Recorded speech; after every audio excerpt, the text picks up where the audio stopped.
What's happening, everybody? Welcome to the Paranormies present the Ahnenerbe Hour. I am Johnny Monoxide alongside Scott Taylor and Adam Haidt. We are joined by a good friend of ours, Justin. What's happening, guys? Good to be here. Hey, how's everyone doing? Hi, hello. Hi, hello. Hey, thanks for coming on, Justin. We're gonna do a little bit of business real quick, then we'll get into the topic of the evening. Scott, we got an update on the t-shirts. Yeah, we have all the stuff. I did some test t-shirts for some other stuff this week, and it's not that hard to do. So hopefully by the time we get back, we'll have things. No, it's incredibly hard to do, Scott. It's incredibly hard to do. You want to discourage other people from making t-shirts. Right? We want to make all the don't shirts. do it. Only experts like me can handle this. So stay far away. We're gonna start seeing like Chinese people like ripping off our t-shirts and selling it like shopping malls. God. Be like a what is it? Hello Kitty Keck. Yeah. Paranormies thing or like whatever. Yeah. Paranormy. All right. Anyway. So that's cool. And we're working on the website. We got that going. Paranormies.com. And what else? We got any more? We got news. Some other news. Scott had the funniest tweet I saw all day today, where we're just shaming more people that live in fantasy world. I love doing that. What did you actually say? What was it about? The Doctor Who tweet? I said that Doctor Who is all the proof that anyone needs that time travel makes you gay. Which, I mean, where's the lie? Like, it's absolutely true. Right. That is true. I mean, like, you know, the truth is sometimes painful. And hey, it's Paranormies related because it's time travel. All right. We got a donation. We got 1488 from Train. So he has a little note. Actually, it's a big note. It says, please, before JFK Assassination Part 2, look into the ITV Britain 9-part series on YouTube called The Men Who Killed Kennedy. It's the most intriguing JFK investigation I've ever heard. Interviews coroner, ambulance driver, grassy knoll witnesses, and even a frog claiming he knew the meatball who took the shot from the bridge in front of the motorcade. Another dude who says he was there as a young army private on a basic breaks down in front of a composite picture of the grassy knoll. Says he fears for his life after the info he's gave in the interview. Have you seen it? P.S. GTK RWN. Gas Kikes Race 1 now. Amityville was beneath you all. Wow. We are better than Amityville, guys. Wow. I don't know what that means. No, Amityville episode was fun. I thought it was fun. Yeah. I mean, we're not going to listen. I mean, appreciate that vote of, I guess, confidence, but, you know, we're not beneath covering the most, what did the SPL say? Baseless, unfounded conspiracies. Can we do an episode on how much they got wrong about you specifically? Yeah. They had me going to high school after I was like, you know, they fucked up a lot of shit. Just put it that way. Well, they just assume you haven't hit your growth spurt yet, and that's why. I think that's what it is. They just keep. Thanks, Scott. They just keep. Well, no, that was. Well, there you go. And once again, we're providing the only source of comedy that I ever provide to anything is short jokes. I can't believe they even said that. But what you're saying is it was was it the SPLC? Is that who did that? Yes. Yeah. Well, the ADL. That's the whole thing. Is the ADL did everybody from the Charlottesville thing and SPLC. Not to be outdone, got a bunch of wordsmiths to write like 6 paragraphs about everybody. I thought the ADL's was succinct and was well written, quickly done in a paragraph. The SPLC went into like way too much detail. Well, they were almost advertising you for, like, they were advertising for you at one point. It was like, he seeks to add a dash of humor and information to modern Nazism or some shit like that. Yeah. Like, it's like something a copywriter would do. Yeah. Well, it's a Jew. He's writing a thing. Hey, maybe he's, he's checking out our cast and he heard, he's spicy. Maybe it was the Hoff was listening. Maybe the Hoff actually. Put a little pizzazz on it. Yeah. Yeah. Put a little, he works for the SPLC. Yeah. But, listen, as far back to the original topic is the Amityville is not beneath the Paranormies. We will cover whatever baseless conspiracies are out there. The only thing that's beneath me is flat Earth. Yep, that is the only thing we want to do. Because you're standing on it more. Duh. Get it? No, I mean, but seriously, no. Flat Earth and crystal trees can go fuck right the fuck off. We ain't doing that. But we'll do all the other ones. Don't you worry. There's plenty of them. I have not to mention there's just plenty of conspiracies, but there's plenty of paranormal and supernatural stuff out there too. We're gonna have plenty of episodes to cover for plenty of seasons. So yeah. Speaking of which, do you want to talk about that? What's that? Oh, how season 2 is gonna come to an end here shortly. Yeah, the listeners are gonna go without for a couple weeks. Yeah, we're gonna take a break. We're gonna take our in between season break and come back in season 3 with a whole bunch of really great stuff. You guys and Shiksas will love it. All the episodes we didn't get to this season because every freaking week we get do this episode, do that episode, do this episode. We have a list, guys, and the list is getting longer. So it sounds like we're gonna be around for a while. So yeah, season 3 is coming up. This is not the last one we're doing, but what the next one is, I think. I believe this is the last or the second to the last. So this is not the last one. I know that because we have the other one we were planning on doing, but right. So yeah. As far as like actual episodes, this is either the last or the second to the last. Yeah, we're gonna take a couple weeks off. Okay. Sorry, go ahead, Scott. I was just going to say what you were saying, a couple weeks off, come back, have a lot of fun new stuff. Some of it related to the month of September when we're coming back. And I'll just leave it at that. Yeah. Should be great. We'll have new music from all your favorites because we have all your favorites here at the Paranormies. Anyways, so that's all the business. We got donations. We did that. We did that. And we'll do the mail afterwards. All right. So let's just get into the topic. This is a great one. This is one of my favorites of all time. I think this is a lot of people's favorite too. It got, people into this sort of thing way back at the end of the 1940s. So, of course, we are talking about a specific incident. And that incident is the Roswell UFO incident. And friend Justin here is a big fan and you've been there, right? Yeah, actually, I was born in Roswell. My family has ranches. The ranch there, the plane or the balloon or the UFO, whatever crashed there, is pretty close to where our ranches were. So my family knows the family who. Oh, right on. So by me saying you've been there, I couldn't have been more wrong. Like you actually are from there and stuff. That's great. This is why we need an intern. Well, it's technically true. He's been there. Yeah, I've been there. Right. Sure. Okay, so you're from Roswell. That's awesome. Okay. So this was 1947. There was a crash at the ranch near Roswell, right? Yeah, July 1947. Okay. Yeah. So there's a crash there. Then one of the ranchers, went out, saw the debris, picked some of it up, collected it, took it into town, reported it to the military because he said, hey, there's this crash out here. You guys come check it out. And they sent out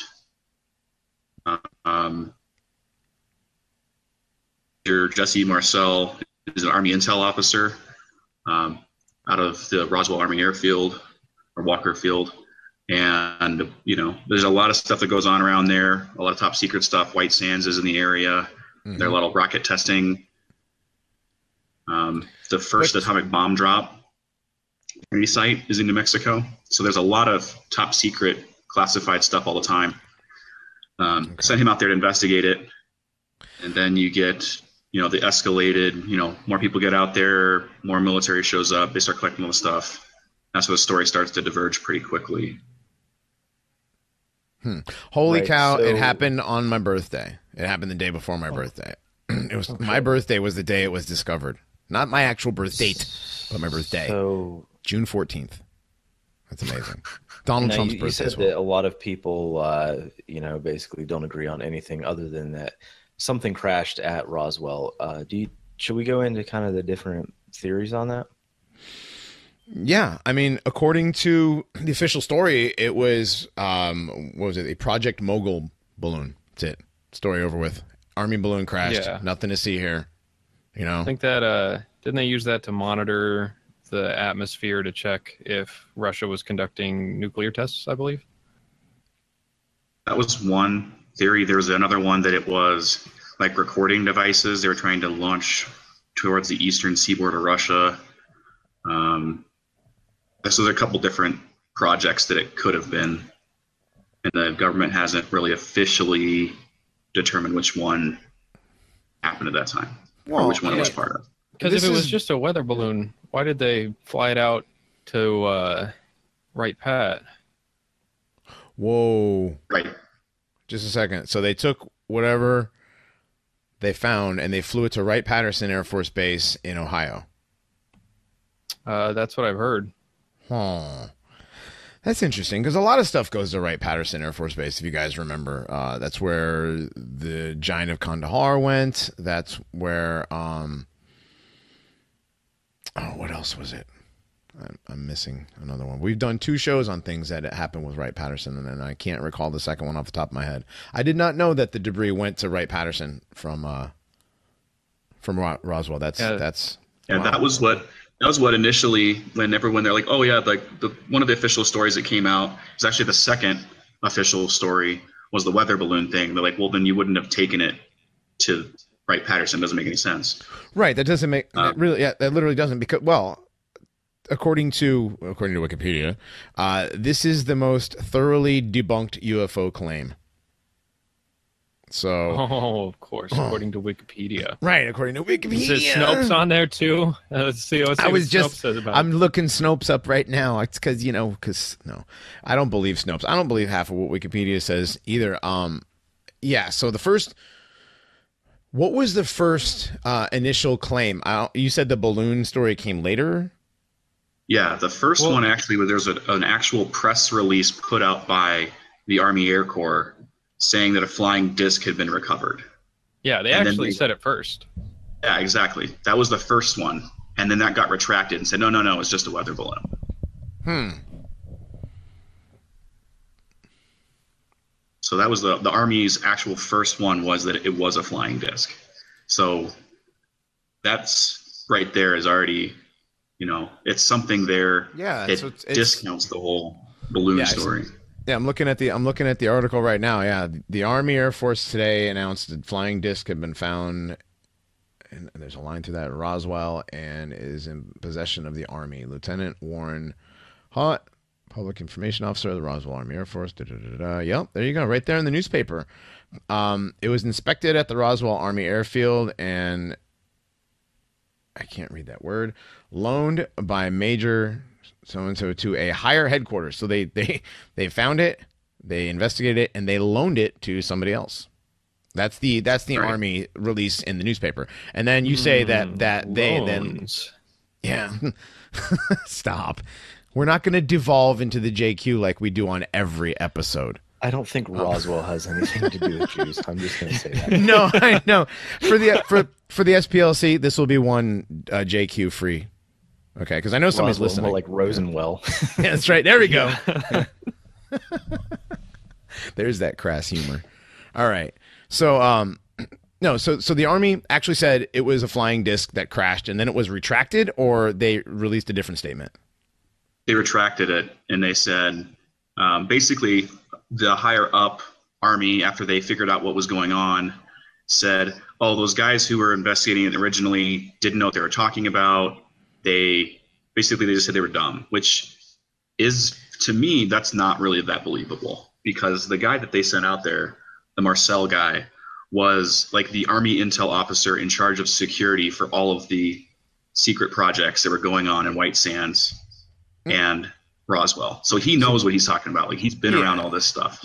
He's not dumb.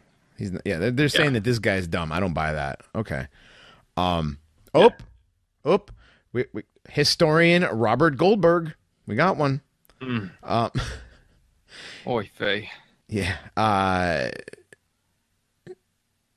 So hold on. So then there was the That's when they brought out the weather balloon story, right? Right, they brought that out, and they said, yeah, this guy didn't know what he's talking about. They just jumped the gun by saying it's a flying disc. It was really this weather balloon. Right, and they brought out like foil and rubber and wood at a press conference. Said this is from the balloon. Right, exactly. Right. And then basically the story went away. How much time passed between the first story and the second story? I think it was a day later. It was a day. Okay. One was the 8th, one was the 9th of July.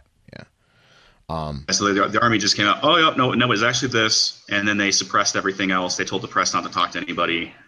They issued out a bunch of non-disclosures, silencing orders to anybody who was in the military connected to the project. No, that military would never do. Kind of went away. Good Lord. It's almost like... I wonder why they would just stomp that story out as soon as they could. Yeah. Yeah, the guy... I guess... Go ahead. Go ahead. I was just going to say with some of the, you got a lot of other eyewitness testimony. Like the rancher who found it says, he goes, yeah, they test weather balloons out here. I found them before. Whatever this was, it wasn't that.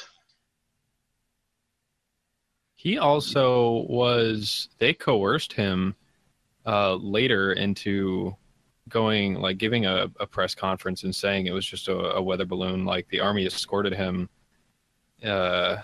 pretty forcefully and made him tell the press that, yeah, it was, just a mistake. They threatened a lot of the people in town.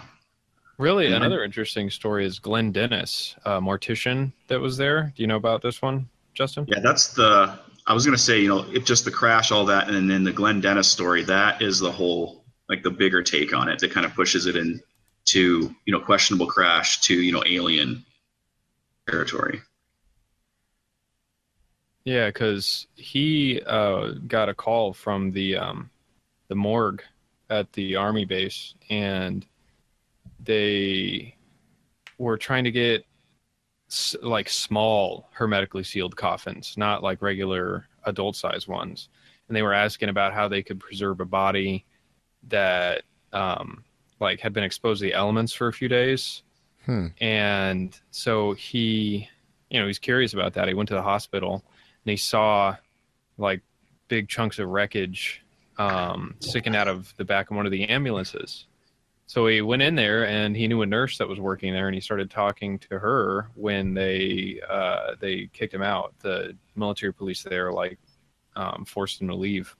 So he met with the nurse the next day, and she drew pictures of these little gray aliens on a napkin or something, just little sketches of what she saw, because she said that she was there taking notes during an autopsy of these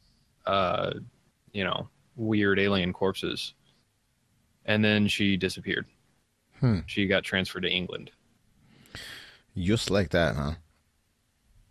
And there was one of the other nurses there, they came, rumors came around there is that other eyewitnesses other doctors, like a surgeon who was in there, said that they initially thought they had a live one, and that they were going to try to do some medical. I don't know if that one's a little bit sketchier about who that was, who they talked to. All that's secondhand. I don't think they have any, firsthand eyewitnesses claiming that. But they're, that's, if they could potentially have a live one, it'd be interesting too.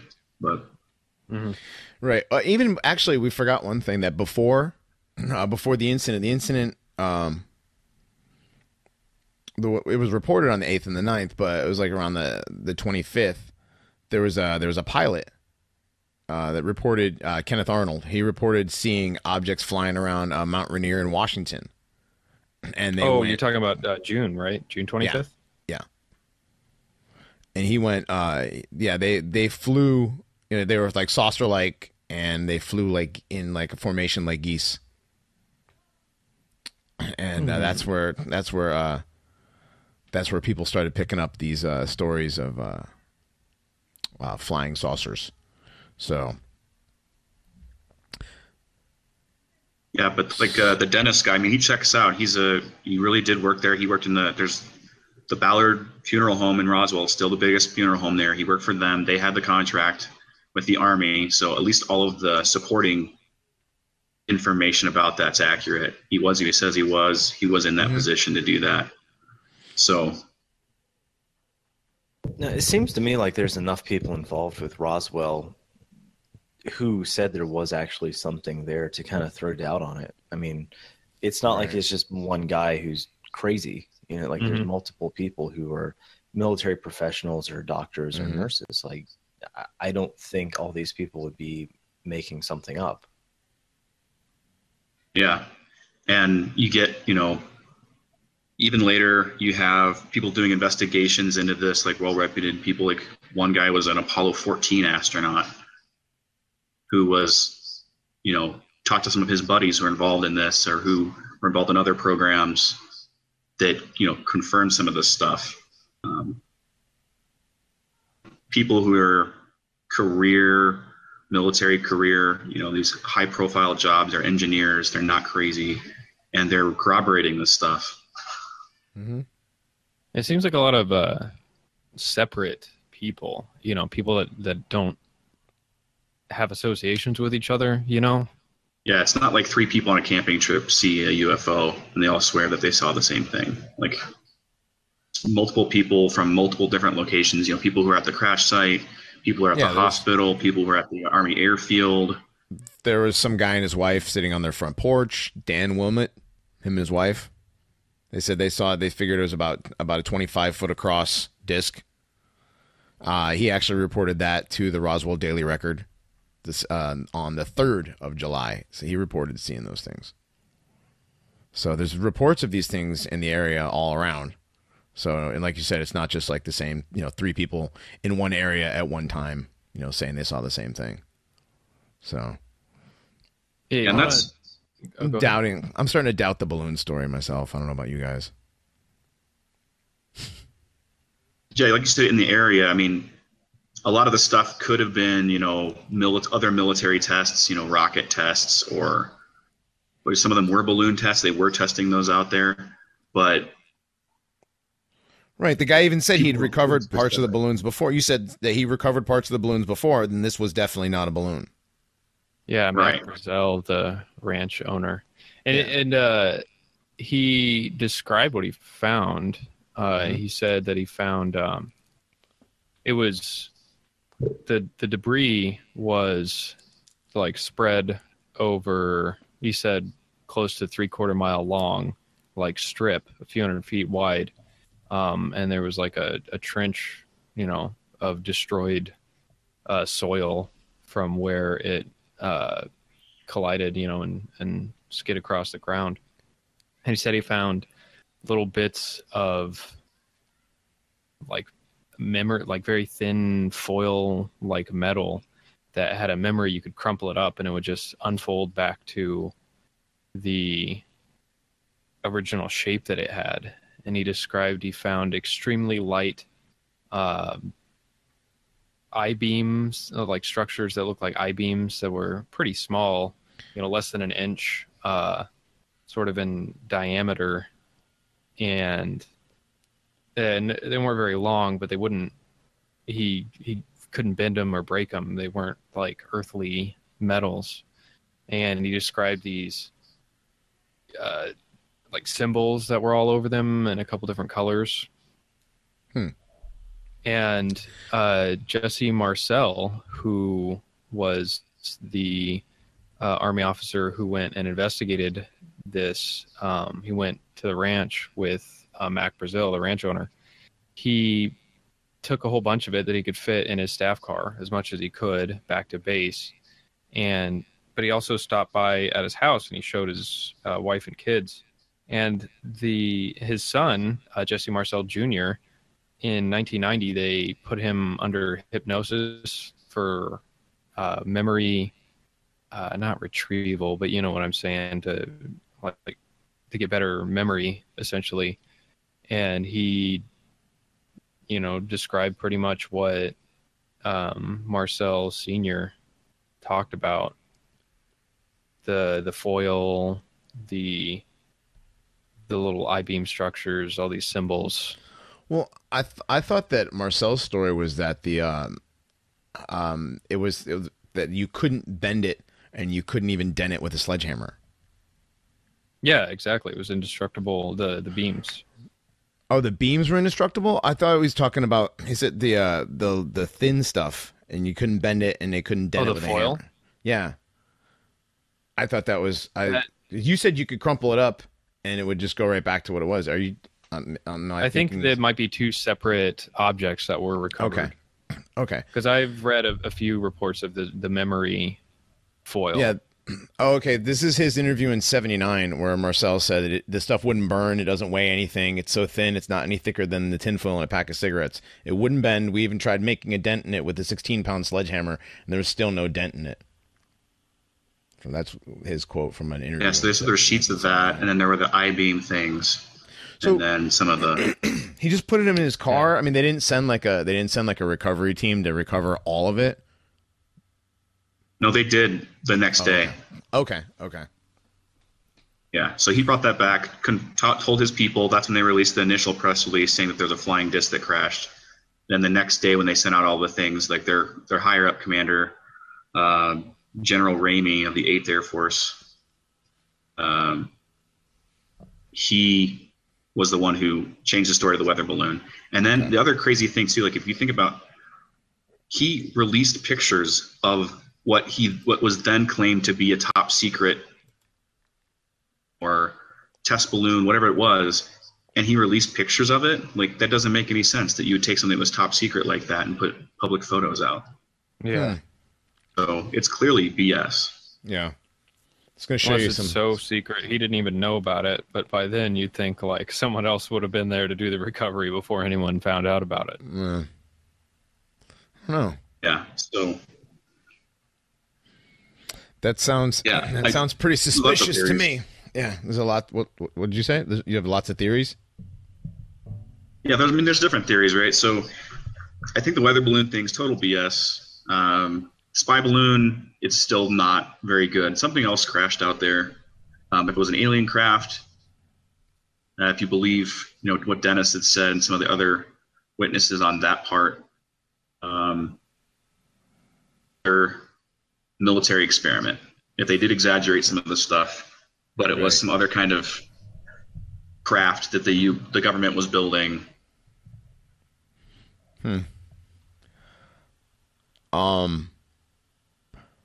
Or it's some. Well, that would be a military experiment. Actually, I was going to say like some sort of. Even if it was a disc, what if it was some kind of military?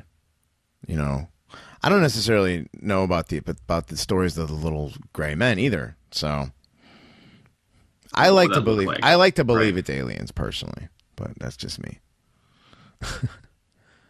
I mean, that's the story. That's the story that I want it to be. Hold on a second. That's the story that I want it to be. So, but I'm not 100% sure. I want it to be aliens. I think that would be really cool if they were aliens and they lived in the desert somehow and they were the Dumbs episode we did with the major underground bases where we deal with aliens and whatnot. I mean, what if they are? I definitely don't buy the weather balloon. And I'm not buying the spy balloon. I don't either. Yeah. It could be actual aliens. I mean, but the thing is like, Scott, you remember when we had Salty on and we were talking about Jacques Vallée and the fact that aliens don't necessarily travel through space in a ship made out of, mineral product, Well, I mean, that's true. But even if they don't, like something still crashed. So right. No. Yeah, I think it could be some sort of. Personally, there's theories about Tesla and the Tesla, like the zero shit. He made some energy. Zero. Yeah, thank you. The 0 point energy thing. Yeah, it's some sort of Tesla technology that the military has, some top secret thing, but somehow Tesla got it from aliens, maybe. So there's a tie into aliens anyway. I mean, there's stories of all this stuff going back to like, the Foo Fighters in Germany And I mean, there's always been, flying saucer sightings. Yeah, I mean, it's one of the other theories I heard was it was a test. They were testing some kind of plasma drive where they were using superheated plasma as an energy source, and they could never get it to be efficient enough. And this was like grab technologies and all that. I mean, that seems as far fetched almost as aliens. Mm-hmm. So I don't know if that's, but yeah. In either case, like where that happened, I don't think it's a coincidence that it happened in somewhere like New Mexico that we have stories like this. That was why is that? It was just the top technology. Like in 1947, the Los Alamos labs are in northern New Mexico. All the testing is done in southern New Mexico. It's where we dropped the atomic bomb. All of our rocket guys were there, like Robert Goddard, the American rocket guy. Like there's a high school in Roswell named after him. Mm-hmm. All the other rocket scientists we took from Germany, they all ended up in New Mexico at one point or another. Mm-hmm, mm-hmm. So there's definitely a lot of potential in that state, either for government projects or, if aliens were to come visit us, everyone's like, why would they visit New York or DC? Why would they visit New York? Oh, God. Right. It's just a bunch of meat bags hanging out in a city together, a bunch of urbanites. Like, why would they care? Now, if they're dropping bombs and testing technology, that's something different. Mm-hmm. There's always been sightings, like when they did the testing of things that could have been flying saucers or flying somethings when they did the nuclear testings. There's photographs of that. So there's some really interesting stuff. Yeah. So Roswell, the story is it's a weather balloon and it goes away, right? Nobody really thinks about it after that because the media basically killed it. Mm-hmm. Right. And then were there like a lot of people that were into investigating that kind of stuff, like we would be considered, the conspiracy theorists or whatever? I think a lot of that came later when some of the people were more scared. I think after a few years, some of them started opening up and talking about it and sharing their stories. And you got this buildup of it, people getting out of the military, feeling like they're no longer going to get, their jobs aren't at risk anymore. Some of the documents start getting released, that kind of thing. And you get, just start this buildup of all that. Especially I'm not sure when the big crazed stuff goes on with all the sightings. But I know in the early 90s, that's when it became big because a lot of those documents were starting to get years. That's when they started getting more of the supporting information. All right. So there wasn't any sort of like major conspiracy theorists trying to find the aliens in the 60s or anything like that. This didn't come back around until you said like the 90s. I'm not sure. I know that I'm not sure when they had all that going on. I know that's been a big in Roswell since I was a kid, but I was born in the 80s, so by the time I was a kid, it was the 90s. Right.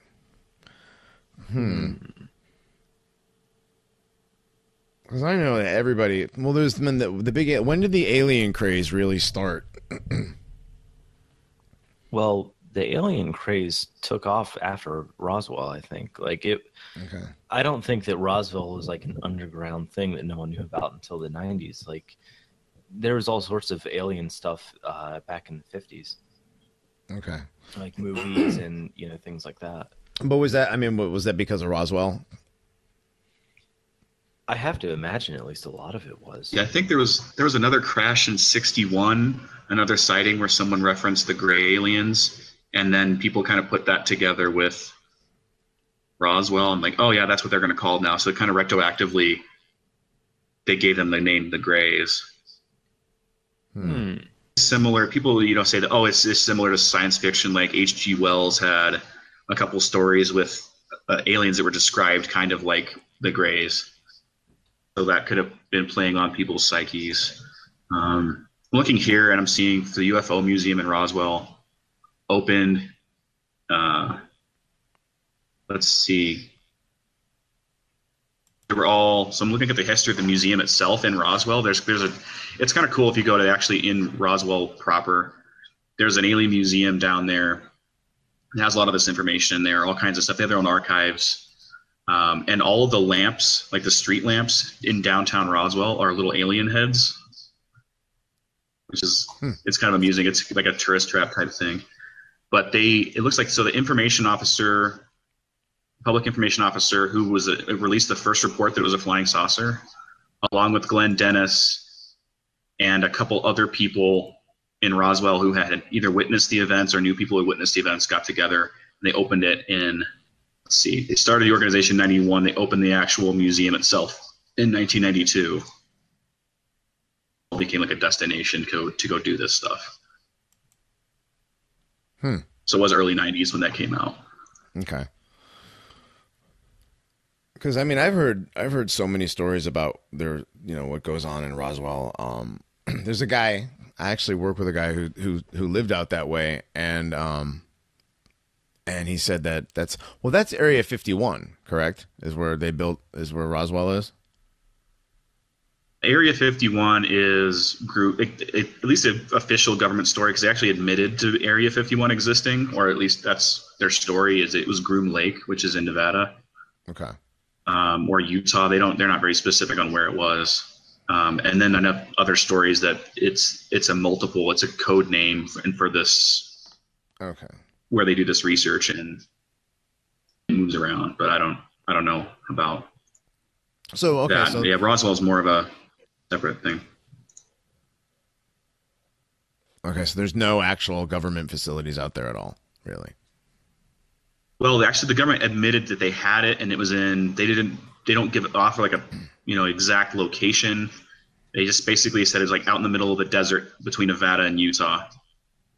And I guess they found now they have like satellite coverage and all that. There's it's like a Groom Lake is one of the locations, and it has like a 6 mile long runway, which isn't really explainable for any technology that we use that you'd need one that long. So I guess that's that feeds into conspiracy theories too. That's a hell of a runway. It is. That kind of reminds me of the Hangar 18 stuff with Wright-Pat Air Force Base. But the official story from that one is that there isn't actually a Hangar 18, but there's a Building 18. Really? Yeah, and I believe the foreign technologies research goes on at Building 18. But I'm kind of curious about like where Hangar 18 comes from. Because I know it's not the Megadeth song. I know somebody who worked in that area, and I know somebody whose dad worked in that area, and like they took a peek behind one of the curtains one time, and they said there was a few MiGs back there.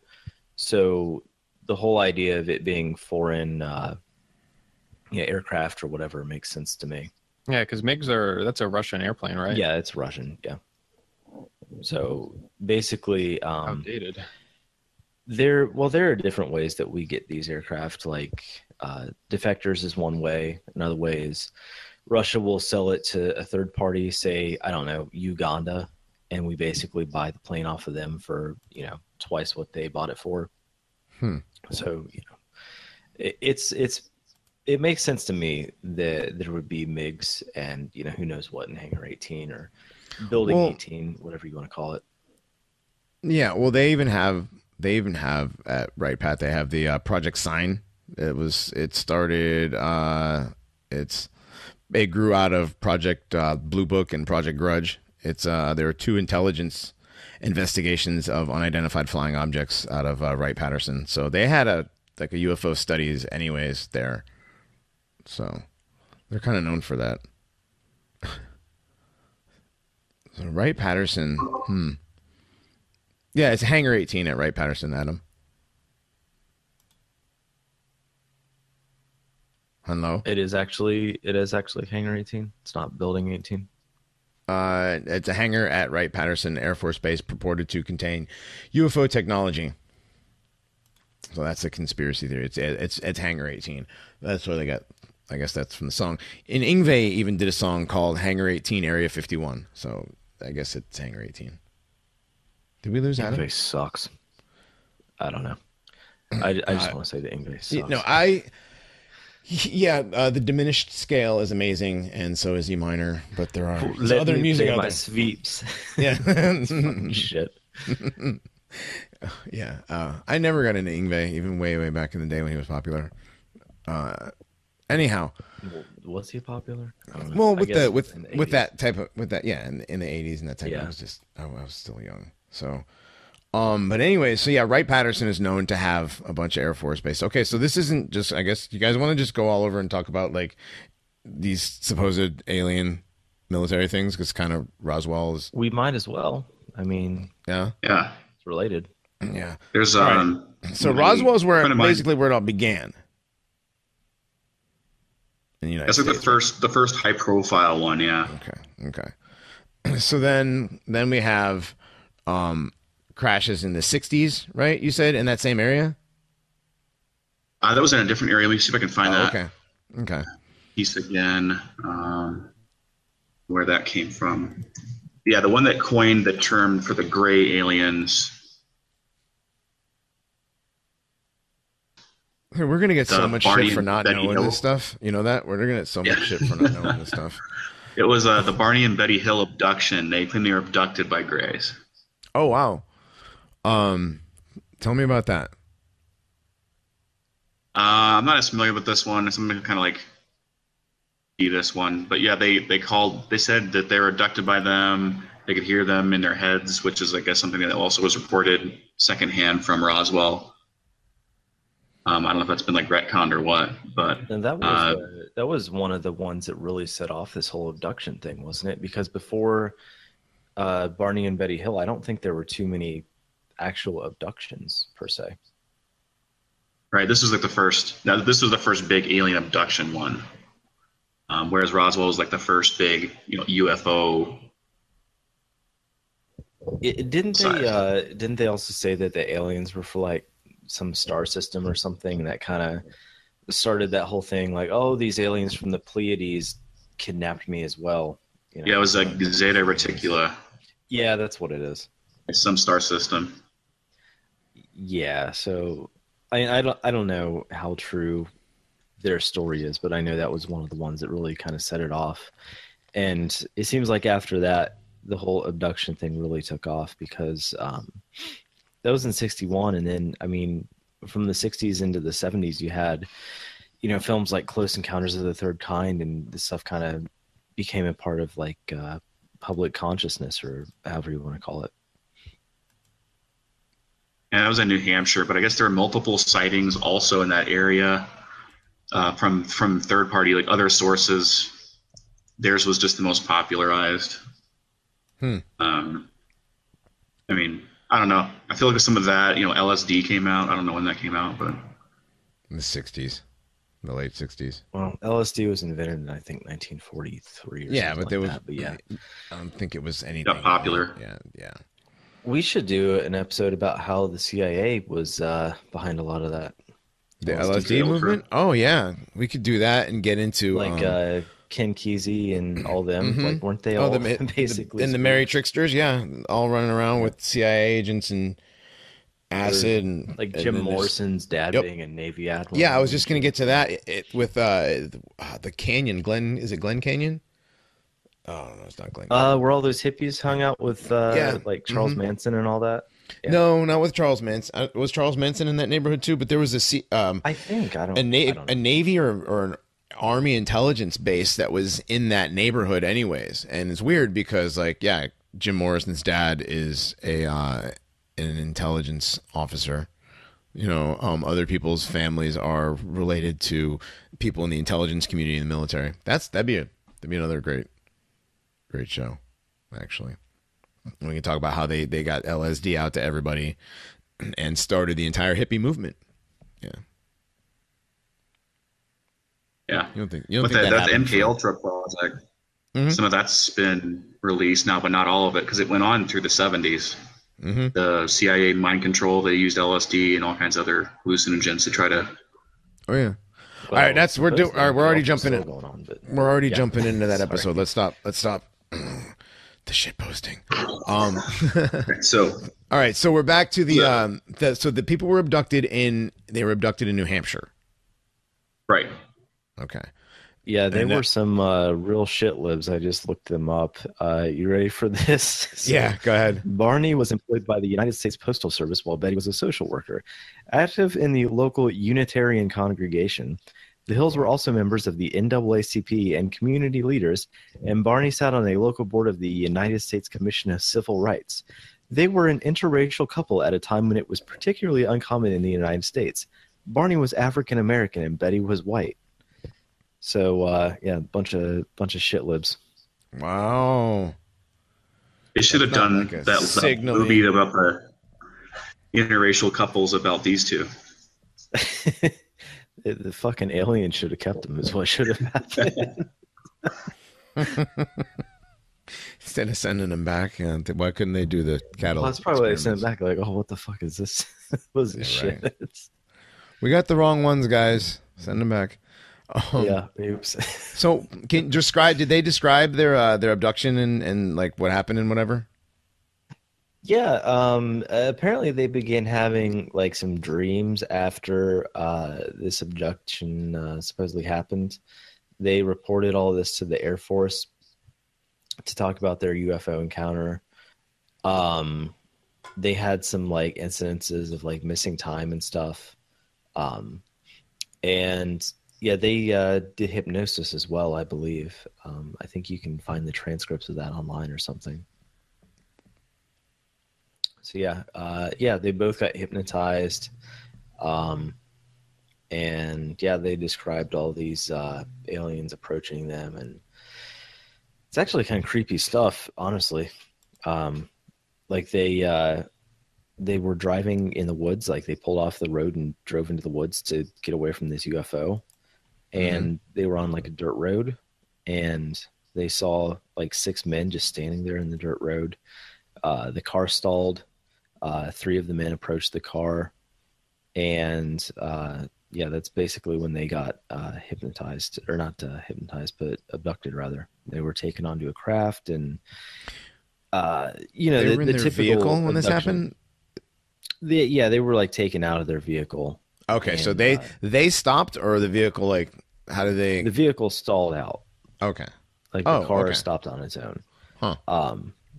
And yeah, they basically got taken into the craft. The kind of the typical abduction story. They were like medically examined, had all sorts of weird stuff happen. Like they had like skin scraped from them. They had they got probed in the ass, that kind of stuff. So basically it's your prototypical abduction story. And as far as I know, this was the first one of these that was really brought forward as a case. That is, well, I mean, it sounds legit. I mean, they did, polygraph tests, and like their stories never changed, right? Good question. I don't think they did. I think they kind of stuck with it. So that's a, yeah, they did. Yeah. They also drew like star maps and pictures of the aliens, like separately, and the aliens, the sketches they showed were pretty similar, and pretty similar to the sort of stereotypical gray alien form that you would expect. You know exactly what I'm talking about. Mm-hmm. Everybody knows what a gray looks like. Your were the star maps accurate though? According to this website I'm looking at, yeah. I guess they even had, like, Carl Sagan even weighed in on those at the time. I guess it was a popular enough thing that he said it was just random chance that the star map that they drew matched.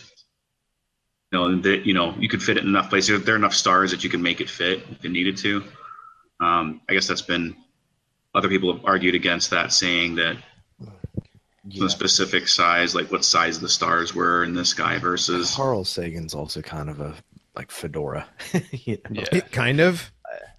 Hold on. I guess he's like the archetype of. He's archetype fedora. Yeah, he's like that's dude weed. Look at stars. Dude weed. Reddit. Atheism. Fucking yeah. I hate Sagan. Fuck you. I'm glad you're dead. Well, we do have. I mean, I liked his first series of what do you call it? Yeah. Okay, nerd. Okay. Cosmos. One Cosmos, thing we can I was say young. is I was that- young. I was hella young. So like, to me it was cool. Now, yeah, he's a fucking archetype, prototype, or original, fedora. He's the reason there's fedoras now. He's the reason that atheism is the easiest religion to troll. Yeah. So we got to give him a little credit. Atheism and pit bull owners and libertarians, the 3 easiest religions to troll. This is very true. They brought us a lot of entertainment in the past few Boomers years. are easy too. Boomers are easy to troll as well. But those are the top. Got to be talking shit about my Social Security like I wouldn't find out. Tags everybody. Right here come. Yeah. All right. Anyway, you guys done a discussion on like the gray aliens, just like the concept of them? Yeah. Well, yeah. There's not really. That was a while back, wasn't it? Did we? Was that? Oh no, I can't remember. What were we talking about? Aliens themselves? No, I don't think we've ever done anything on grays. We should probably just do a whole episode on grays. That would be, or aliens. I mean, we've done enough alien shows already, though, like that we've done some kind of things, but like not specifically on grays. Yeah, like the one with the underground military bases, like we talked about, that there was different that he encountered a few different species of aliens. That the one that took his blaster and shot him, or whatever that gun was that shot him with his, you know what I mean, and blasted him. He had that weird scar, and he's missing 3 fingers because it was like a giant angry gray, and then there were the little grays that were helping. So yeah, right. There was reptilians grays, he described too. Yeah, the grays were helping the reptilians, from what I understand. And then there's that. Yeah, then there's that theory. So yeah, I've heard different things on that. Like the grays supposedly are,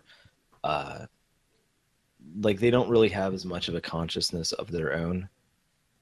Like even the gray bodies supposedly like aren't actual flesh and blood. They're kind of like robot suits almost, that like they're spirits embody. I don't know. That's just kind of what I've heard about grays. Like there's a bunch of different theories about them. Yeah. I think like physiologically, I mean, for me, it feels kind of intuitive, right? So if you're a spacefaring race, or you have,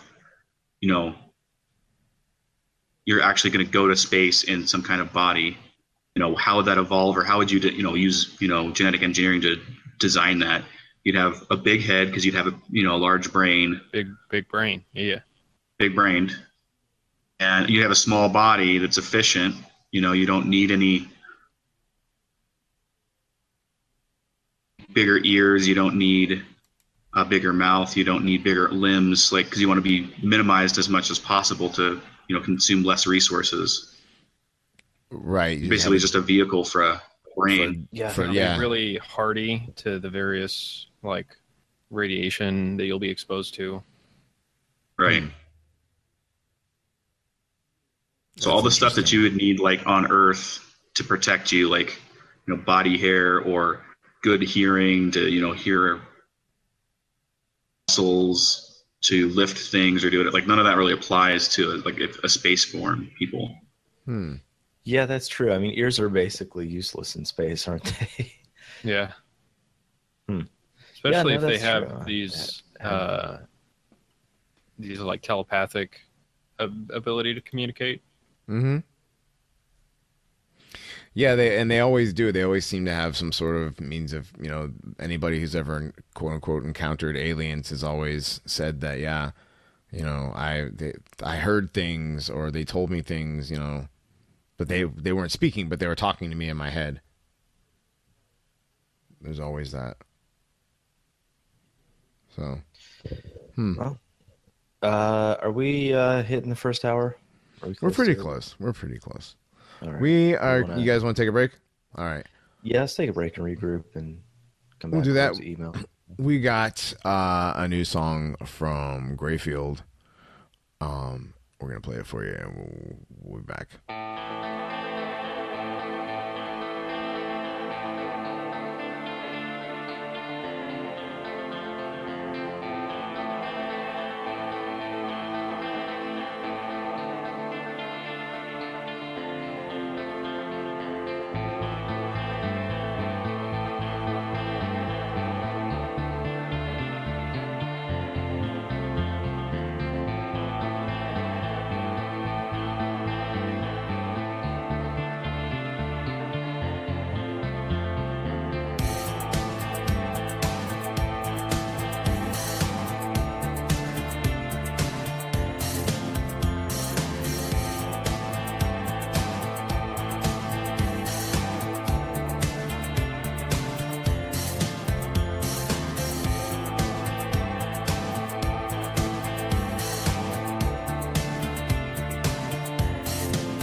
All right, everybody, we're back. This is still the Paranormies presents the Ahnenerbe Hour. I'm still Johnny Monoxide, still with Adam Haidt, Scott Taylor, and Justin. We're still talking about Roswell and aliens and crashes and stuff. Justin, you had some stuff you wanted to, because this is kind of like why you got into this sort of thing, right? Can you tell us about that? Yeah, so I was born in Roswell, lived on a ranch when I was really little. I don't remember much from when I first lived there. We lived on a ranch pretty close to where the crash site happened. And I just kind of grew up hearing all the stories, and people would tell, their sightings if people had seen something. Like my grandfather told me one about he saw, he and my grandma both saw like a red light in the sky that came down and hovered over the road and then immediately flew off, way up into the sky and disappeared. And he's a pretty serious guy. He's not the kind of guy that would just tell stories. Mm-hmm. Like, because I know some grandpas are like that. That was the only time he ever said anything like that to us. So as a kid, I was always kind of interested in it. And then like the museum opened up, and I remembered it from when I was a kid. We went to the museum and pictures and just kind of get to see all this really interesting stuff. Get woke. Unlike anything else you'd ever seen. And it stuck with me. And I'm not sure whether I believe. I've never had a sighting or anything, but it's interesting. Yeah, I think I'm the only other guy that's. Adam, you've never seen a UFO, right? I might have. I told the story a long time ago, back in season 1. Yeah, we all told our little UFO story, right? Yeah. Okay, I mean, what I saw, if memory serves me right, was very unusual. Didn't seem like a plane, but who knows? Right. And what about you? Yeah, Scott? And there's a lot of those stories, and people see them all over, and some of the specific stuff like crop circles and all that. I don't know if I believe all that, but people do see something that they can't explain. Oh yeah, well, crop circles are unidentified flying object. Crop circles are a whole other thing, though. Those things happen all over the world in weird sort of, they're kind of. We could probably do an hour on fucking crop circles, but yeah, I saw something when I was a kid. My mom was with me. We both saw it. Scott, did you ever see a UFO or anything? No, nothing UFO related. Okay. Yeah, so I mean, I kind of sort of believe that there's some. I mean, I saw something, so there, I believe that there are objects like that,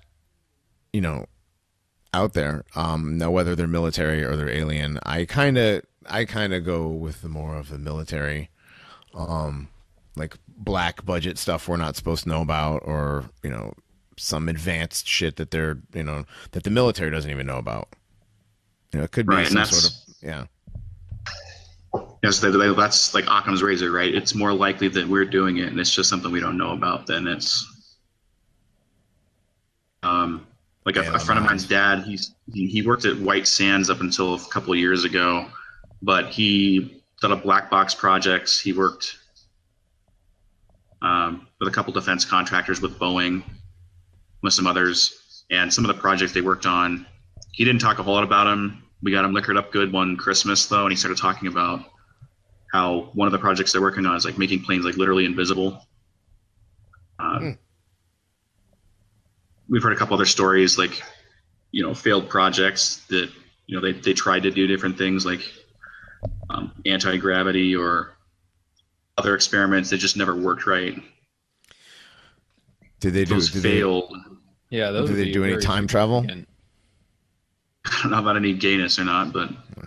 Well, no. I mean, was the military interested in time travel at all?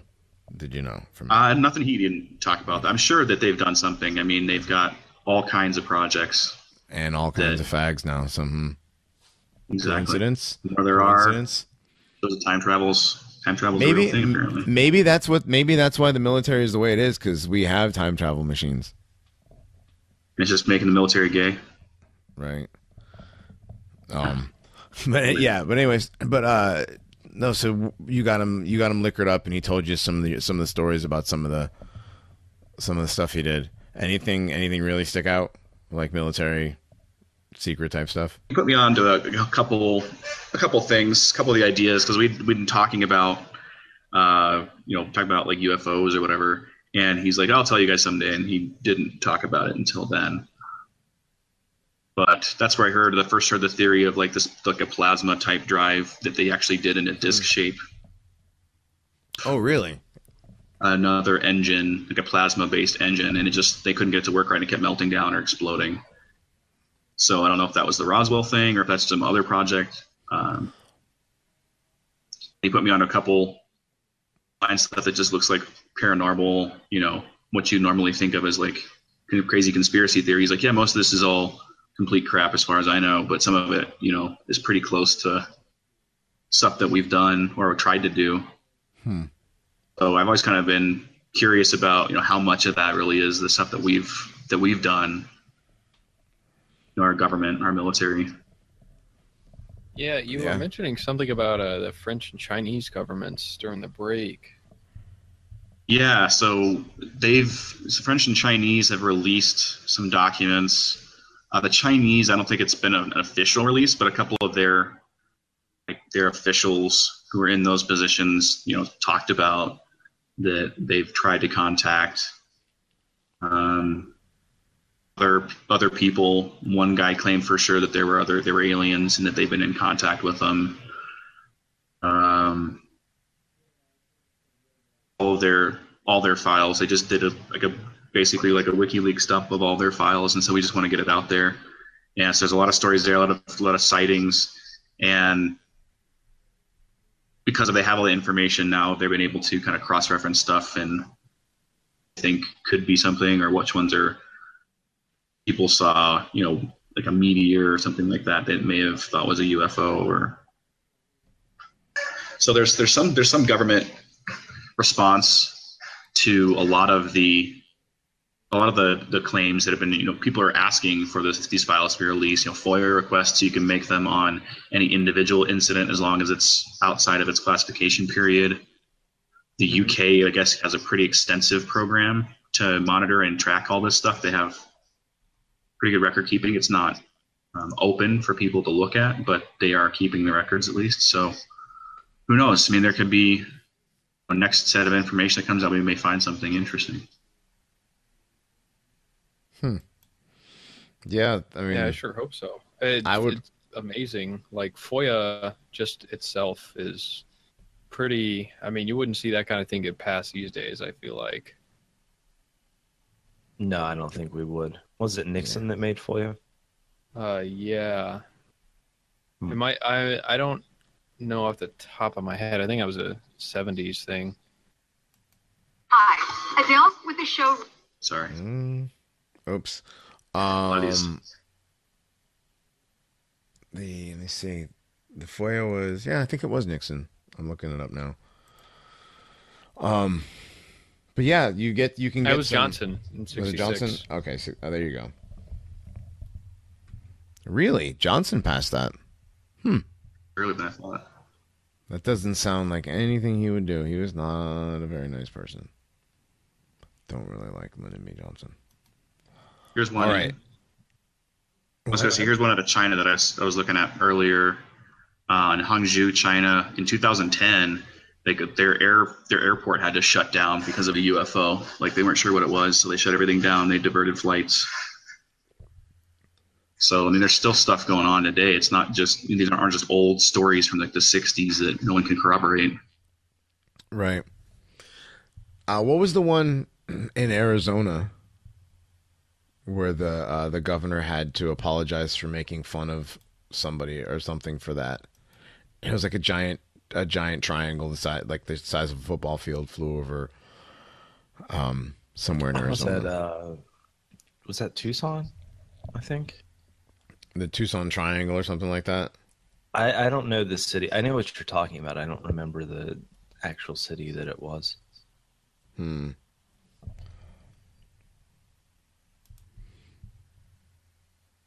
there's the Phoenix Lights in '97.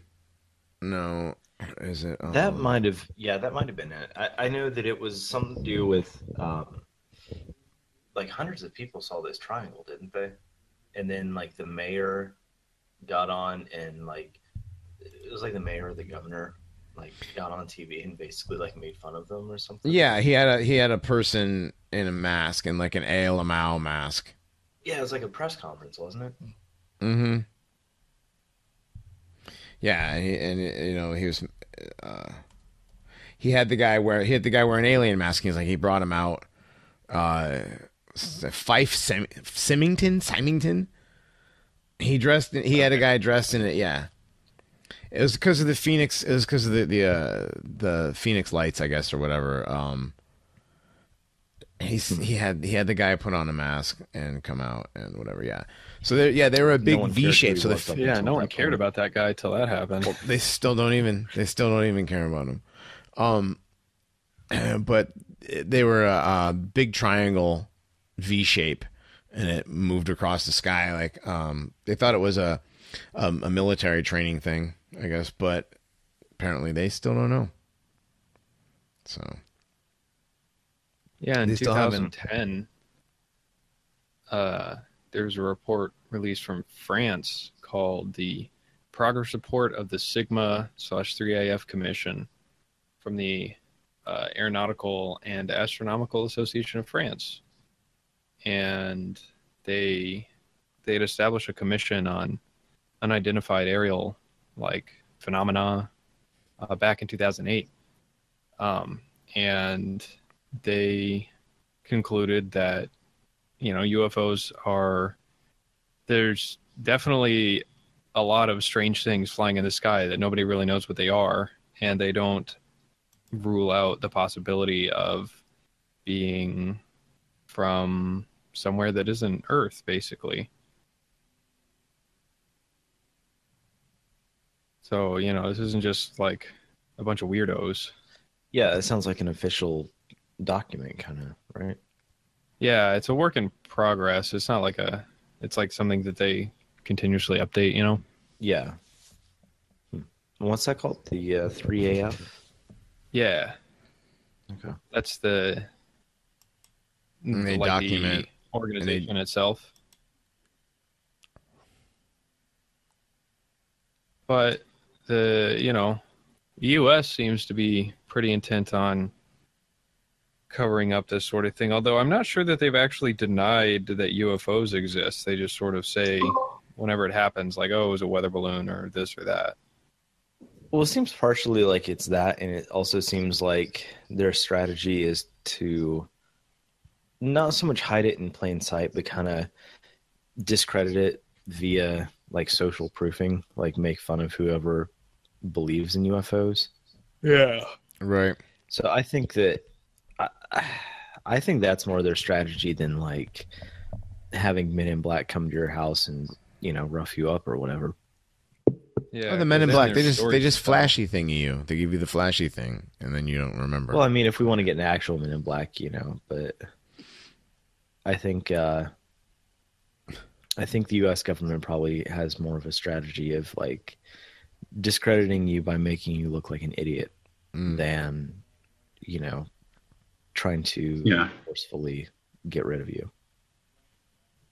I mean, it's a good strategy for a couple different reasons, right? You can have, let's say, it's one or the other, or they just play them off each other. If it's a UFO, they can just hide that. Or if it's U.S. military aircraft they want to keep secret, they can try to keep it secret. Or if it's foreign military aircraft that they don't want us to know about, or that they don't want us to know that our enemies have this capability that they're testing, they'll want to hide it and they'll want to divert. So it's like, maybe in this case, maybe it's a U.S. military program. We're going to make them feel like it was a UFO. They're going to push it off on that. Or if it is a UFO, they're like, we're just testing some of our secret technology. So they have this and use in either direction. If we're worried that it's military technology, it's just UFO. We think it's UFO. We're just testing military technology. Right. Yeah, that's a great point. Yeah, they can always. I mean, they have several different ways that they can deflect of what they want you to think it is. The government's never going to tell you that. From what we've seen, the government won't ever tell you the truth, anyways.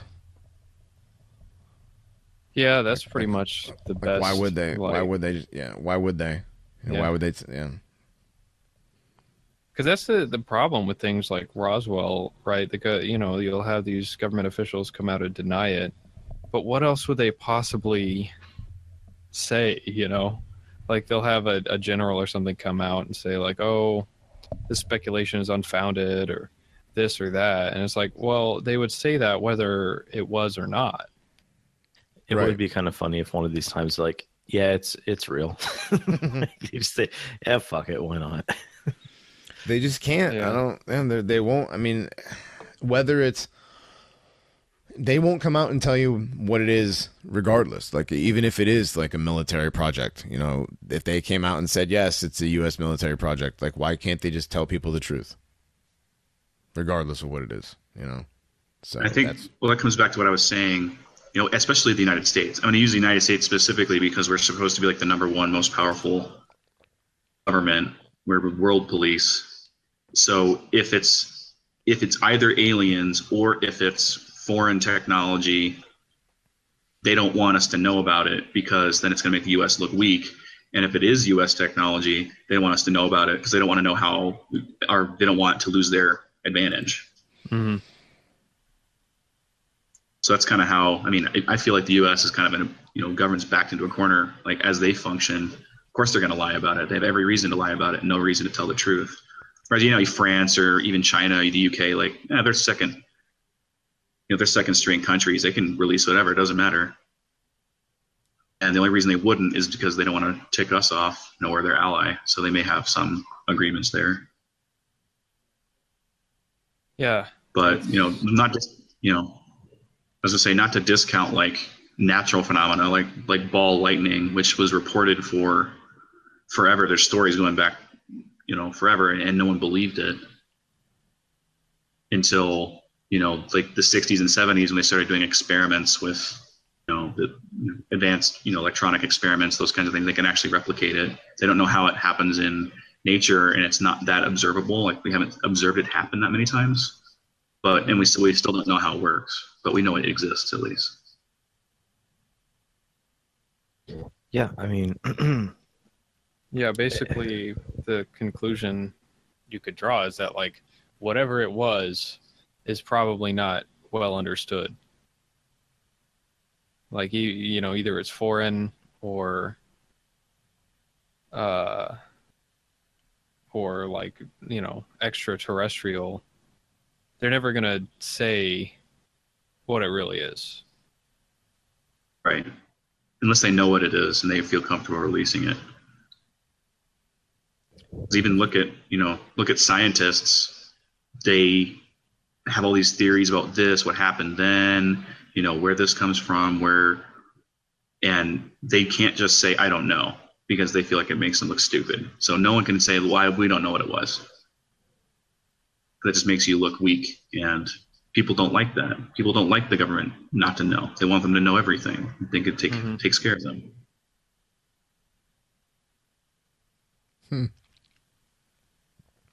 Yeah, that's a great point. Like, could you imagine if like it came out that the government's like, okay, these things exist. We have zero idea what they are. Like, yeah, the pandemonium that would result from that, it's unbelievable. Like, I almost don't blame the government whatsoever for keeping the UFO thing under wraps, especially if they actually don't have any idea what it is. Like, I don't really blame them for wanting to, keep quiet about it, because what are they supposed to do? Like, they're really stuck between a rock and a hard place. Right. Yeah, that's not a good place to be. Yeah, and that leaves it up to independent investigation, which has its own set of problems associated with it. Right. Yeah, I'm sure it's going to come out that we're now government shills because we. Oh yeah, because both you guys are like, yeah, it's not the government's fault. They're backed into a corner.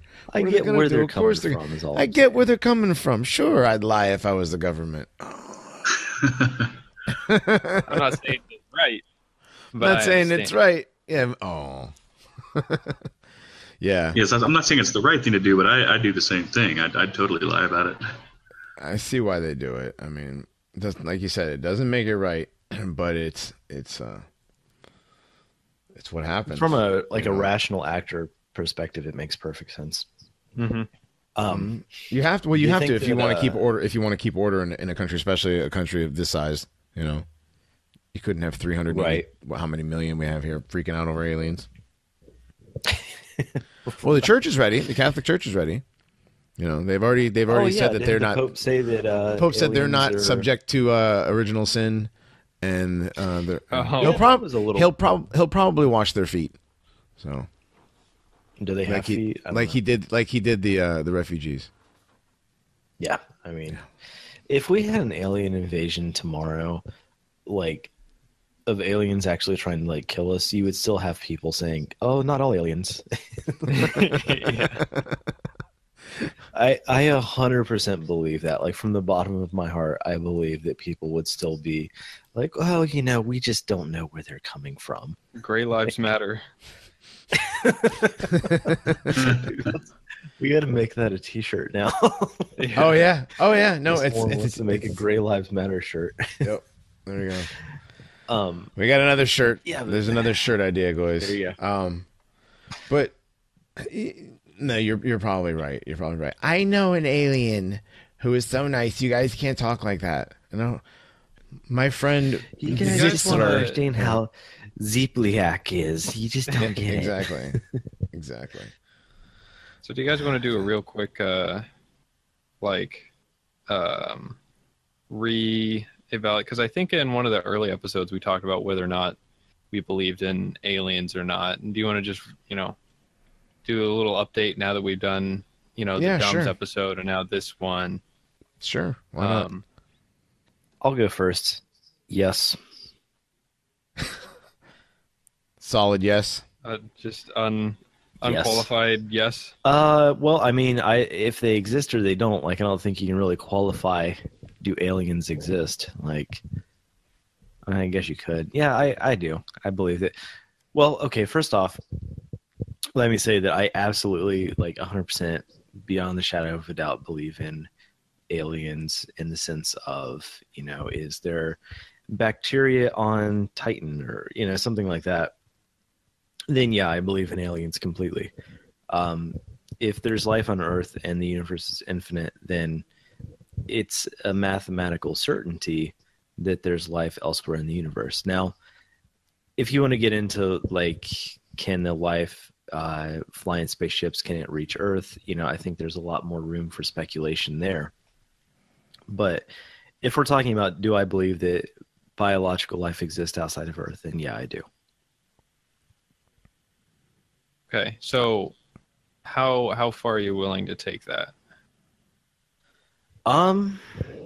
Good question. I'm willing to take it far enough to seriously entertain the idea that extraterrestrial intelligences. Well, first off, whatever alien life forms are out there, they can say those two words together a lot easier than I can. But I think that ETs, big brain. Yeah, they're very big brain. Propertarian aliens out there. Alaskan Presbyterians. But yeah, I think that it's quite possible that we've had aliens visit Earth. I don't want to poo-poo the idea. I think it's probably more likely than not. So yeah, I guess that's kind of my position. Okay. Yeah, Johnny, I'm in the same boat. And I kind of agree with that. Same thing, And if you look at age of the universe, as I feel like our scientists understand a lot less than they let on. They feel like the same reason, like the government, they need to get funding. They need to know they need to act like they know what they're talking about. Yeah. But if we're one of the younger star systems, right? Because there are these older stars out there. If life does exist out there, it would make sense that, assuming they can survive, was it? I can't remember what the levels of civilization, the fifth level or whatever it is when you can leave your own solar system. And if they could do that, I mean, how advanced would they be? Maybe to be millions of years ahead of us, essentially. Well, that's another good point. as far as, the sun being kind of a younger star, is think about how far ahead we are now versus Homo sapiens from, say, 50,000 years ago, where, they're like scratching at their balls with an elk antler and like just discovering fire. So implying that that's how. Are we gonna get into the like ancient Atlantis stuff today? Sapes versus Thals. No, I only entertain so many other one crazy thing per episode. Right. So that's what. Yeah. But assuming even story. if you push it back a million years to whenever cavemen existed, that's not that far. And consider how advanced, assuming that again humans don't kill themselves. Consider how advanced we'll be even in, say, 10,000 years. Well, just think about the last 100 years. It was 100 years ago before we mastered flight, or before we even like discovered how to get off the ground. Right, exactly. So and now we have aliens that corner of our solar system. Yeah, and we have the Earth is 4.5 billion years old. Like, there's older planets. There's planets that are 6 billion years old, and if they had life, like that's old enough they could have like another giant extinction event or two and still be ahead of us. That's also to say that every other planet evolves in the same way that we did too, and not that way that we did, in a way that comes to some sort of. I mean, are we even talking like, we're assuming that? Well, I would say that the way that we evolved, or the way that we came to exist, by definition, since we do exist, we know that that's a possible way to exist. Right. So, however we happened, it could replicate something in a similar fashion elsewhere. Maybe there's like silicon-based life or something we don't understand as life. This is just the way that silicon-based life evolves. Mm-hmm. No, I agree with that. I mean, anything that has happened on Earth, by definition, is happening elsewhere, just because, like I said earlier, we have an infinite universe, and infinity times anything is still infinity. So no matter how unlikely it is, the fact that it exists on Earth is proof that it exists elsewhere. Mm-hmm. Or at least it could. Well, no, that it does. Like, it just does, because if the universe is infinite, then, something, like I said, something times infinity equals infinity. Like, there are, I mean, I don't know how big brain we're going to get here, but like, there have to be an infinite number of planets with intelligent life on them. Well, if the universe is infinite, then right. And that, I guess in as much as the universe is an infinite times more infinite than the infinite amount of planets. Yeah. Right. Saying that it goes on forever in every direction, that it would mathematically be an infinite number of planets that would have life. But I mean, I guess now, would it be like bipedal? Do they all have two legs? I mean, is that sure? Well, no, I don't think they all have two legs. I mean, we have. Or is it like the Star Wars universe where occasionally there's you get a giant. Well, we have creatures on Earth that are shockingly intelligent, that are basically alien to us. Like, look at squids and octopuses. Like, those are very intelligent animals, and they're nothing like us whatsoever. Right. Or dolphins, or ravens, or another one. Black Big people, brain bird. Like, there's a lot of animals out there that are close to us in intelligence that it's not impossible to think that maybe with some sort of evolutionary pressure they could become on our level. Or maybe we just came from somewhere else and that's what's here. Well, even if people came from somewhere else, like, it still had to evolve somewhere. Right. Like, there still has to be an initial evolutionary step. Right. Oh no, I don't not believe that. I believe there's life out there. I mean, there's no way, Like, I always say that, if this is all that there is out there, then the universe sold itself short and settled for very little. So, if there's got to be other stuff. Do you think they've visited Earth? I think that's really the big question, because visited, like said, or have always been, like, the whole thing with the dumbs, like, those aliens are supposedly here and still there. They're still down there. Okay, well, assuming they didn't evolve on Earth, right? Then Right. I So they count got that as here. visited. But how did they get here, though? Are we doing that? Like we don't believe that they flew in ships. If they came, why not? Like, okay, I guess what I'm getting at is it's a binary yes or no. Do you think that there are things that have been on Earth that didn't evolve on Earth initially? Oh, yeah, I do. Okay. I do. I lean pretty heavy on yes on that. Yeah. Unless one of the unless fairies are real, in which case why aren't they the same thing? So that's a lot of the naysaying theories about, oh well, we're not going to go to space. We're going to send computers because they're more efficient. And I'm like, yeah, on some level it makes sense, but that's fundamentally in contrast to like how humans see things. We're explorers. We want to go do those things. Like just taking a satellite picture of whatever is not something that we're comfortable with. We want to go climb it. We want to be on it. So there's no reason we shouldn't go to other places as soon as we're able to. Yeah, it really is kind of like a like nerd, like bug man kind of response to space travel is, oh, just in a robot. Like, who the fuck wants to do that? Like, why wouldn't you want to go yourself? Like the type of intelligence that would develop to be motivated to like send computers anywhere would be like the whole point of sending it out there is because they want to go there, right? If they didn't care, then you wouldn't. They wouldn't have sent a computer in the first place. Yeah. I mean, it makes sense that they maybe send a computer first, like not having to have water or food or oxygen or any of those components. Like those take up a majority of the mass of all of our space travel, next to fuel.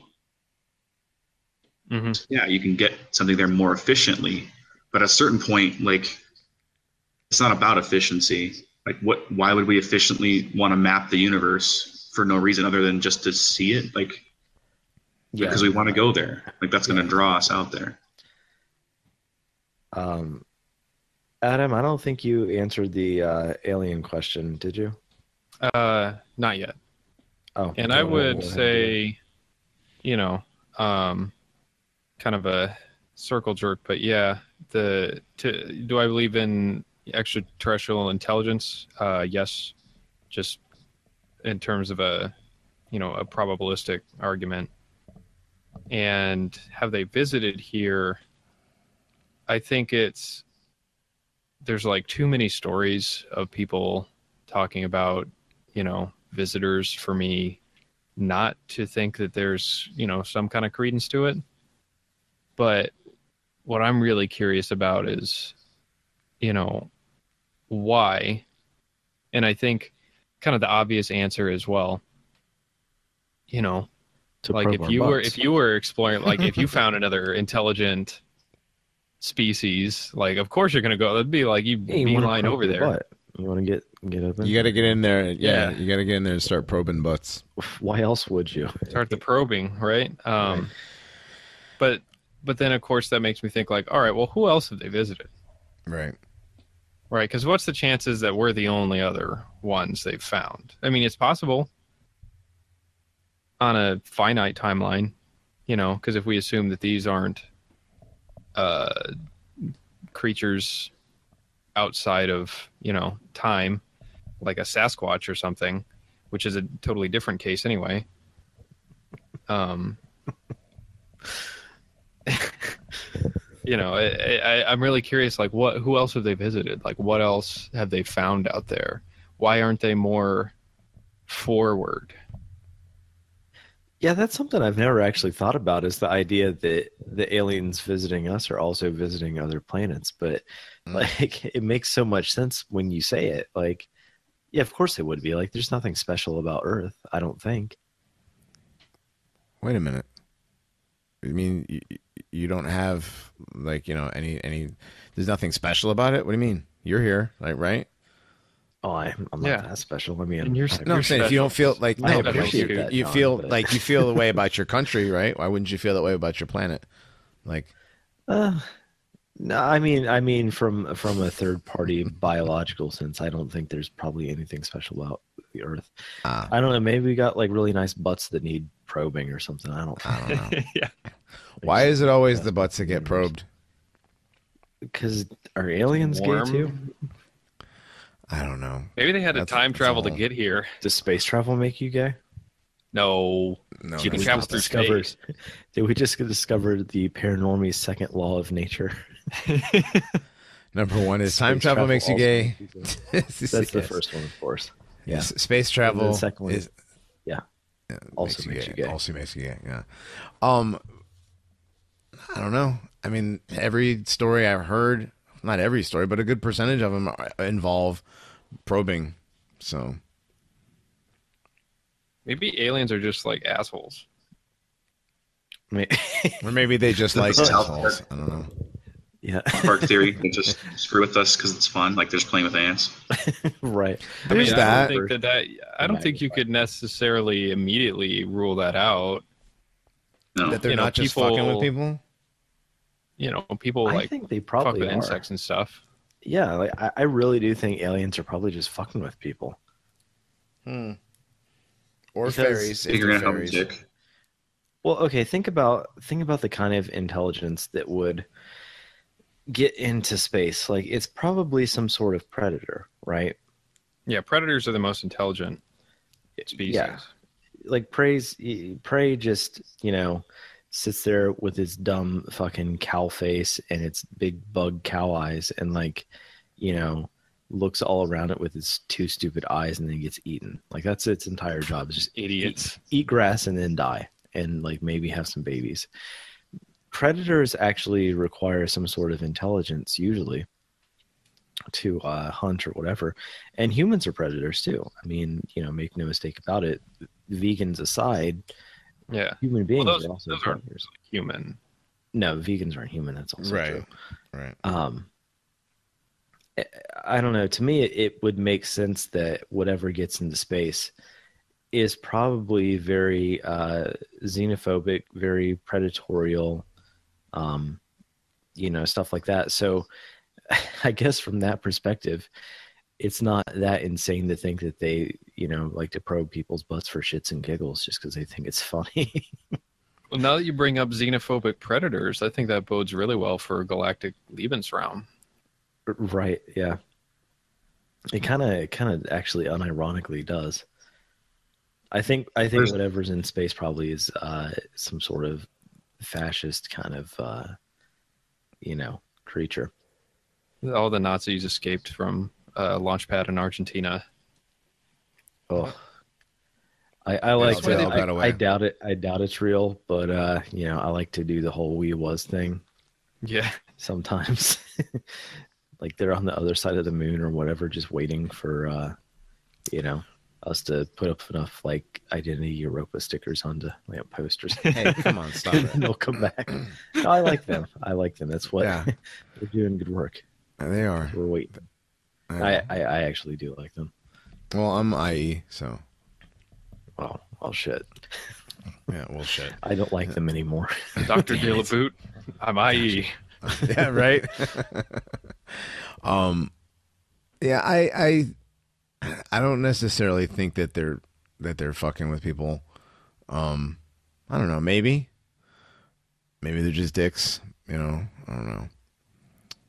Well, I think if you think about aliens from a like a not purely biological perspective, like with the Jacques Vallée stuff, those motherfuckers are absolutely malicious. Like, assuming that stuff is true, I have that's like true. zero doubt that those ones are malicious. The Jacques Vallée? Well, not Jacques Vallée himself. He's just a French dude who writes books. They're not. Like, They're not threatening at all, French people. So. No, but the idea that these aliens appear throughout history in the guise of different things, and they may not be aliens at all, whatever those are, I think they have to be malicious. Like, there's no benevolent reason to disguise yourself and demand worship from different groups of people throughout, different centuries. Right. Oh yeah, like Nephilim, like that, like people right call them aliens, but they could be anything. Mm-hmm. Right.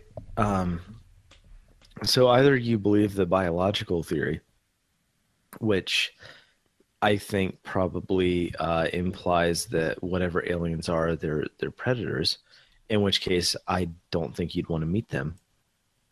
Or you believe the extra dimensional kind of, Jacques Vallée theory, in which case they're definitely predators and they're definitely malicious, and you definitely don't want to meet them. So I think that, what was it? Stephen Hawking came out not too long ago talking about like how we shouldn't be, shooting radio waves into outer space so much because we don't want people to know that we're here.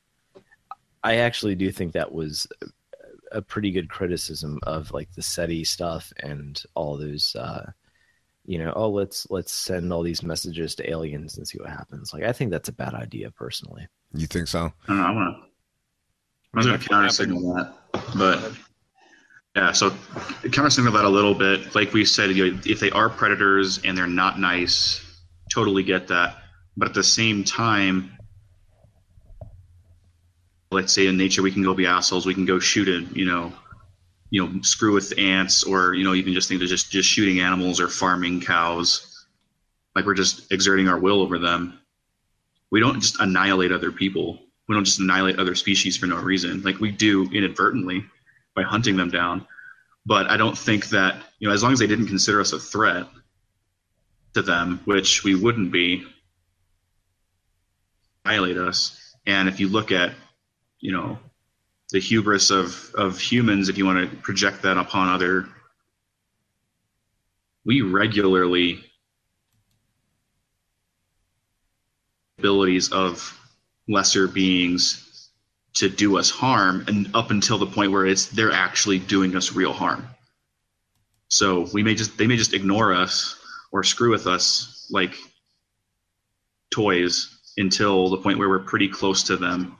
Yeah, that's actually react to it.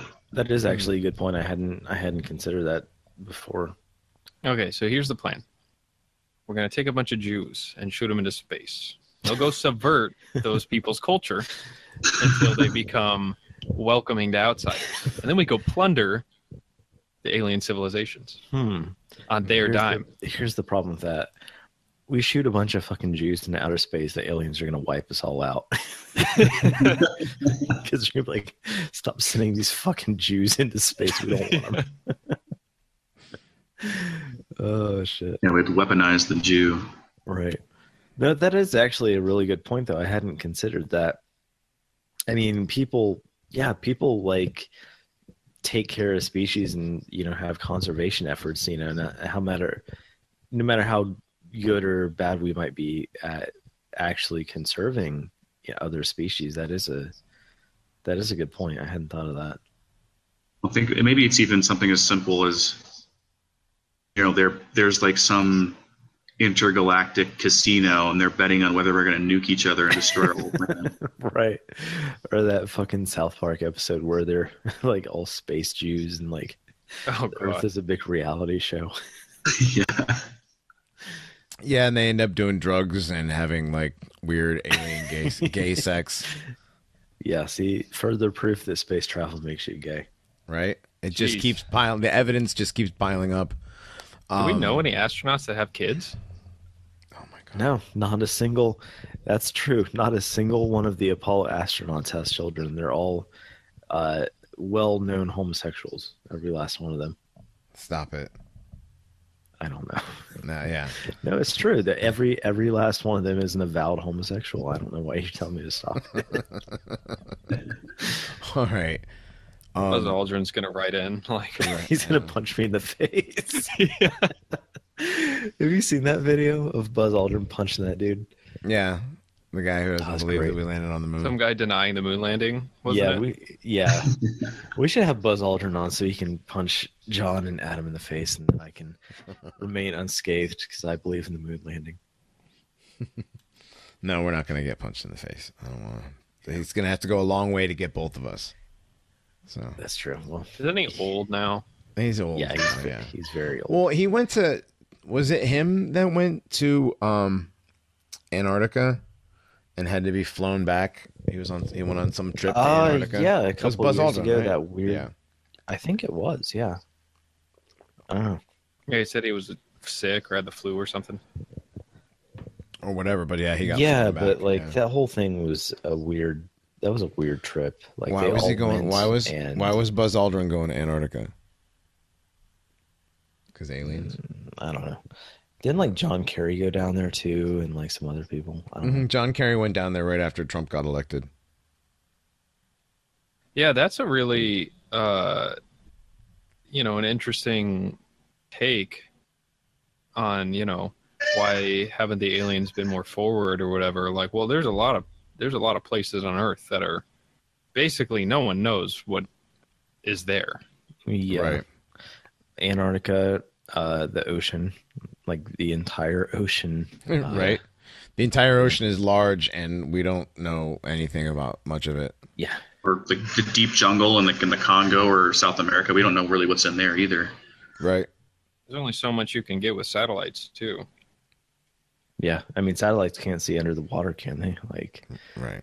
I'm sure someone in the comments will be like, well, actually, they have infrared. Right. I'm sure if there has been some sort of contact and there's governments involved and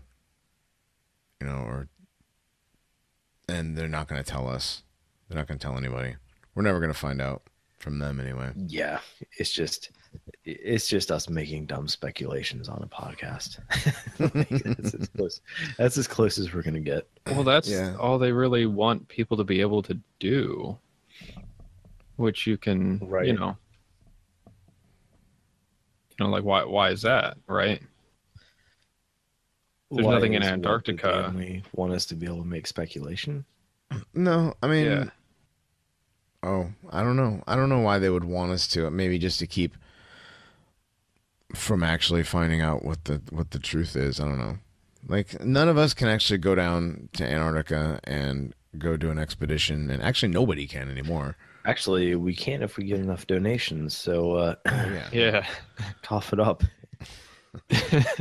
We'll send the guys. We'll send everybody down to Antarctica to go do an expedition. We'll live stream from Antarctica. It'll be a fun time. Well, we'll do it from the Orthodox Russian Church that's there. That's just weird that's even there. That there's like an actual. I didn't know that. Yeah, there's an Orthodox Russian church there. And like the head of their church went there to do some sort of blessing, and it's weird. He's like the Pope of the Russian Orthodox Church, and he made a special trip to Antarctica to not christen, because that's not what they do, but whatever it is that they do in their church to the church. Mm-hmm. Yeah, right. Kind of interesting, that even exists in Antarctica. Yeah. I don't know. Well, I think we've been rambling for a while now. Are we? Are we about? We're about at 2 hours, aren't we? We're getting there. Yeah, it's close. It's close enough. What, you guys done? I don't think I have anything to add. I mean, that was good. Good episode. Yeah, good talk about Roswell. Good talk about aliens. Nice kind of. Yeah, nice. Shit post the second half. Spring. Well, we talked about real stuff. It was playing off each other's. We should post it off of speculations. Yeah, this was good. I liked it. We could talk about all kinds of alien stuff, but we won't. Not anymore tonight. So the problem with Roswell or any of this, like, it's just impossible to know, especially now. Like, if this happened in like 2004, I could see, we could probably come closer to the truth, but it was so long ago. I mean, 7 years ago. Everyone who was involved is either dead or, almost dead. Mm-hmm. So, I don't know. It's kind of hard to actually get to the bottom of anything. Right. But, you know, it's fun to talk about. It's fun to research and speculate and whatever. But I guess general consensus is we all actually, Justin, you didn't say do you believe that there's aliens? No, I did. I said yeah. Like they said, the ability wise, yeah, definitely. Is there intelligent life out there? I think so, probably, just given the young age, the Earth. I mean, I don't see why not.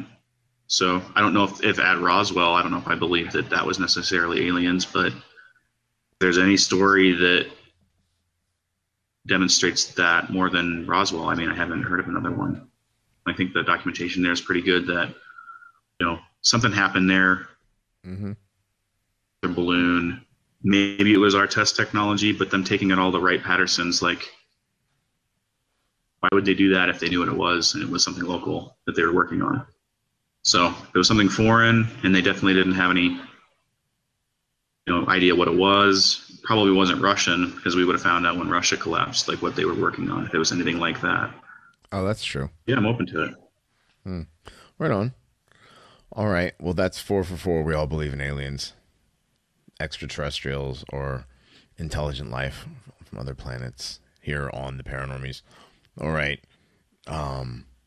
We got another creepypasta from Bradshaw. We'll take you on with that.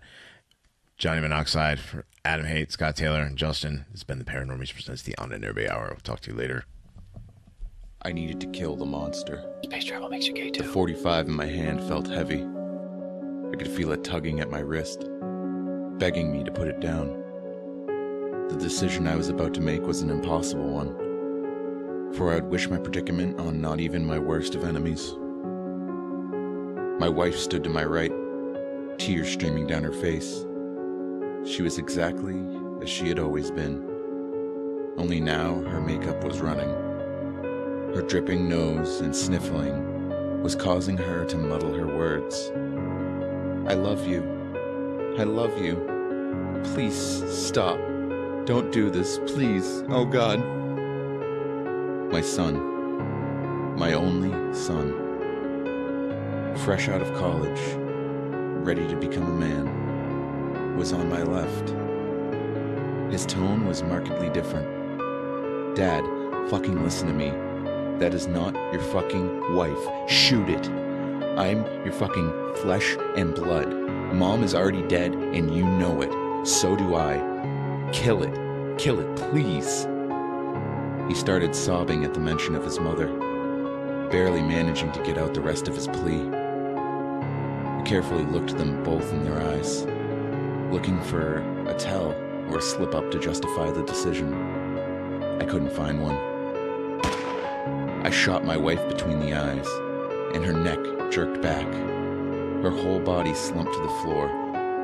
My son was watching his mother fall to the floor lifelessly, and a horrific thought crossed my mind. Did I kill a monster? Or become one? Before my son knew what was happening, I shot him through the temple, and his body crumpled and struck the floor with a resounding thud. I was sure the monster was dead now, but my job wasn't finished. I shoved the barrel of the gun underneath my chin, and Riley uttered my last words. Better be sure.